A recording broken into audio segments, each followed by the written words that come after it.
बिस्मिल्लाहिर्रहमानिर्रहीम। अस्सलाम वालेकुम दोस्तों, उम्मीद करता हूँ आप बिल्कुल ठीक ठाक होंगे। दोस्तों आज है 1 फरवरी सन 2021 और दिन है पीर का, सोमवार का। दोस्तों ओमान सुप्रीम कमेटी का इजलास जारी है और काफ़ी फैसले आ चुके हैं, वो इंशाल्लाह आपके साथ नेक्स्ट वीडियो में शेयर किए जाएंगे। और जो इस वीडियो में आपके साथ शेयर कर रहा हूँ वो है मस्कत एयरपोर्ट के हवाले से, यानी ओमान के एयरपोर्टों के हवाले से, और इसके बाद में ओमान में जो लॉकडाउन के हवाले से। तो ओमान सुप्रीम कमेटी की तरफ से कहा गया है कि कल रात को इसके एयरपोर्ट के हवाले से बातचीत हुई थी। तो फिलहाल एयरपोर्ट को बंद नहीं किया जा रहा है, इंटरनेशनल फ़्लाइट को, और ये इतना आसान भी नहीं है।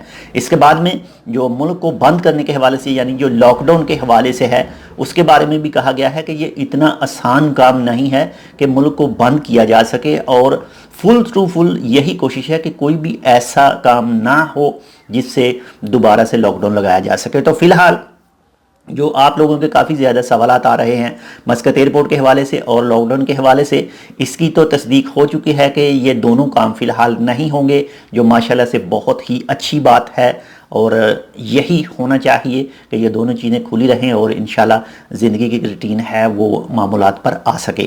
तो नेक्स्ट वीडियो में मैं आपके साथ शेयर कर रहा हूँ सुप्रीम कमेटी के जितने भी मुकम्मल फ़ैसले हैं उनकी तफसीलात। तो अगर आपने अभी तक हमारा ये channel tech with Urdu subscribe नहीं किया तो आप इसको सब्सक्राइब कर सकते हैं। मज़ीद ऐसी ही अच्छी और मालूमाती वीडियोज़ के लिए तो मिलते हैं दूसरी वीडियो के साथ जिसमें तफसीलात शेयर कर रहा हूँ ओमान सुप्रीम कमेटी के तमाम फ़ैसलों की।